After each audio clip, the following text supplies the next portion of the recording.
Is this the best all-round premium hand grinder on the market? I know, that's a very bold statement, so let's find out if it's true.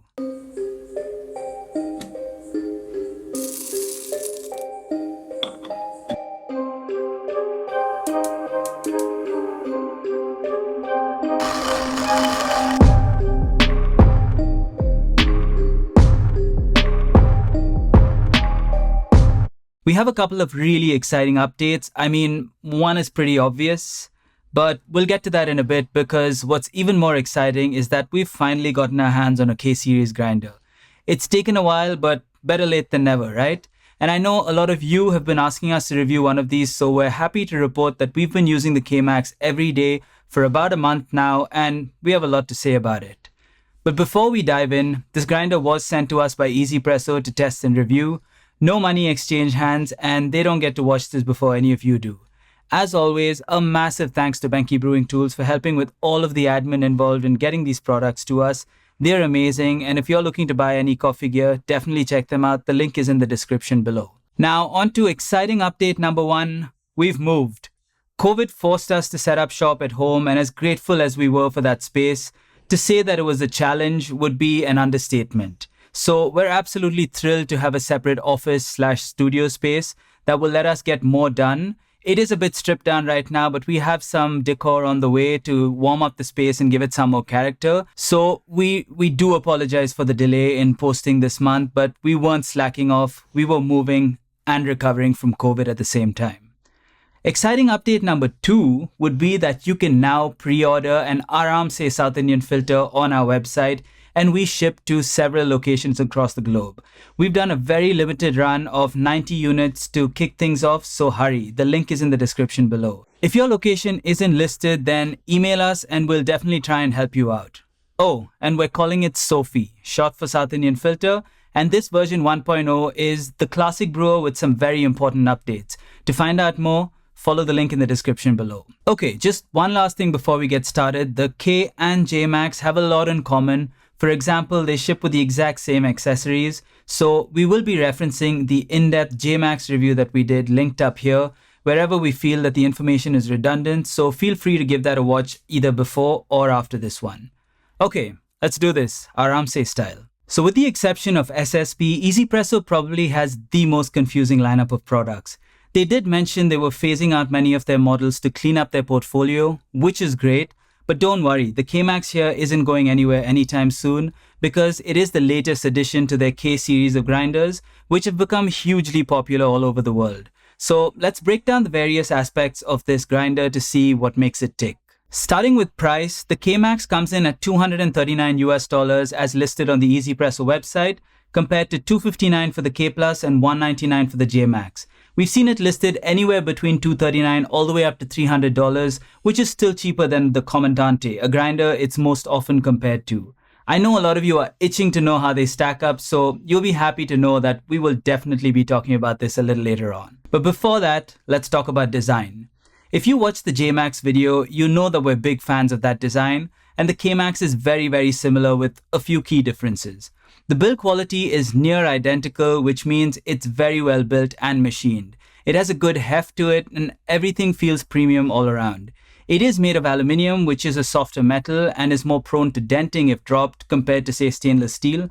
Our J-Max catch cup took a fall and here's what happened. The overall aesthetic is the same as the J-Max and is pretty sick, sporting a cold industrial feel with the wooden knob to sort of contrast and balance it out.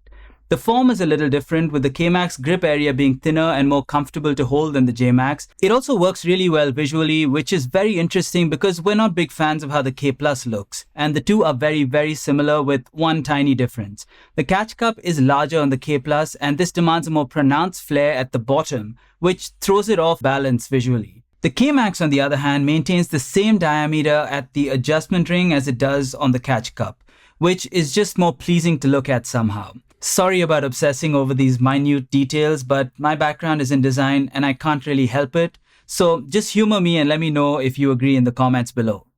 The long crank and big knob are very comfortable to grip and grind. These burrs are 48mm too, but grind more gently than the ones on the J Max, making it a little easier but also a little slower. The lid is now frosted plastic and it does look a bit cheaper than the clear one, but the clear one is a lot more prone to scratches and starts to look quite bad even after just a few months of use. So I guess the frosting makes sense? I don't know. I'll let you decide.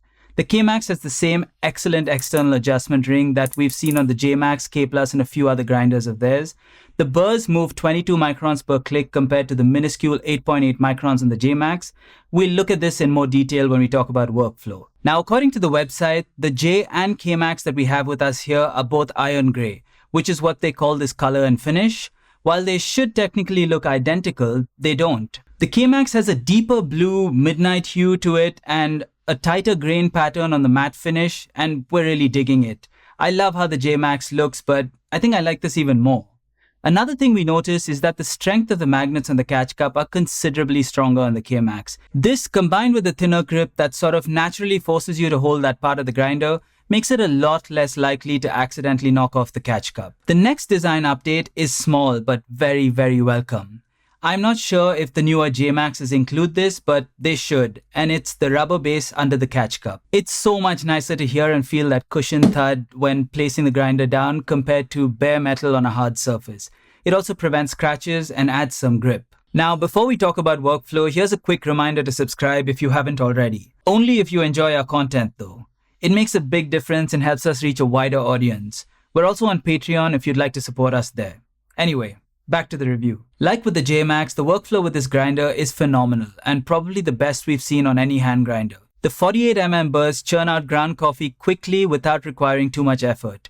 A 15-gram dose at a pour-over setting of 6.5 took just 28 rotations and a measly 15 seconds. The external adjustment ring is a godsend and makes it super easy to set and recall grind sizes across brew methods. Each click is 22 microns, which is right in between the Comandante's 30 and the J-Max's 8.8 microns. This happy medium gives you enough control across brew methods but isn't so fine that you're having to go through hundreds of clicks. That being said, if you are using this for espresso, then you will on occasion find yourself wanting to be in between clicks to really fine-tune a shot and will be forced to faff with dose or some other variable to get dialed in. It's not a deal breaker by any means, but just something to be aware of. The magnetic catch cup is great and really helps speed up the workflow, and the stronger magnets lower the chances of a disaster. So overall, this grinder is an absolute joy to use, but what do you say we move on to the juiciest segment of this video? The one I know you all are eagerly waiting for. Let's talk about performance and what this thing delivers in the cup. And yes, we will be looking at how it stacks up against the Comandante. At the heart of this grinder are the 48mm stainless steel K-burrs. So let's take a closer look at the geometry and talk a little bit about what we can glean from just visually inspecting them. As you can see, we have gentle, fairly shallow, sweeping cuts that start all the way at the top of the burr. The burr, when viewed in profile, has a very clean curvature, kind of like a trumpet. All of this points towards a slower feed rate and gentle cutting of beans, which should result in fewer fines and a narrower particle distribution. And this is exactly what we've experienced in use. In contrast, the J-Max has deeper cuts that are more angled and start only midway on the burr. This allows for a faster feed rate and more aggressive cutting of the beans, which tends to produce more fines. These type of burrs are generally more preferred for traditional espresso, where you're looking to highlight the chocolatey and nutty notes and have a little more body. The grounds that come out of the K-Max look extremely consistent, almost like they've been sifted, and crew tests confirm this consistency. In use, the grinder delivers the cleanest cup we've had from any hand grinder we've tried. Yes, it even inches out the mighty Comandante ever so slightly. But does that mean it's better? Hang on, we'll get to that. You get very clear separation of flavors without too much compromise on body. We've brewed cups from all over the world with different roast levels and processing methods, and we're always able to get a really enjoyable cup. It also maintains this excellent grind consistency across grind sizes, making it extremely versatile and capable of any brew method you throw at it. For those of you wondering, when compared to the K+, which has the same burr set, you lose the larger catch cup that fits on a 58mm portafilter and has a blind shaker. The K+ also comes with a larger, fancier case. Now, coming back to the Comandante, we've heard several people on forums and in reviews say that it's like splitting hairs when comparing brews between these two grinders. But our experience has been slightly different. Now, the cups these two grinders produce are very, very similar, don't get me wrong. But we were able to fairly consistently identify them in blind taste tests. So, You must be wondering which one is better, and the annoying but honest answer to that question is neither. They are very close and yet produce ever so slightly different cups, and we prefer the Comandante on some coffees and the K-Max on others. If we had to describe the K-Max brews, we would call them technical or analytical compared to the Comandante, which is a little more fun. There's usually a tad more complexity and more going on in the cups produced with the C40 compared to the K-Max, but that comes at the expense of some clarity and sometimes highlighting things that you don't really want to taste. It's very hard to describe these differences as they are subtle, and the truth is, you can't really go wrong with either.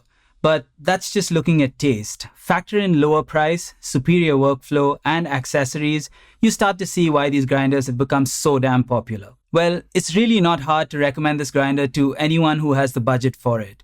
It's excellent across brew methods and truly excels at filter coffee. If you're looking for clarity and flavor separation in your brews, then you will not be disappointed. If you're primarily brewing espresso, then the 22 microns per click may annoy you from time to time. And if you enjoy more traditional shots which tend to highlight the chocolatey and nutty notes, then you may want to look at the J-Max instead. The K-Max has quickly become our favorite hand grinder. Yep, there we said it. It produces delicious coffee, and with features like the external adjustment ring, faster grinding, magnetic catch cup, and a whole bunch of really useful accessories, it's a beast of a grinder and is undeniably one of the best you can buy in this price range. In fact, we'd say it punches way above its price. And on that note, it's time to end. Now we'd love to hear from you. Do you own a K-Series grinder? Has your experience been similar to ours, and did we miss anything that you'd have liked us to cover? Let us know in the comments below, and as always, thank you so much for watching, and grind aaram se. Wait, was that a bit weird? Anyway,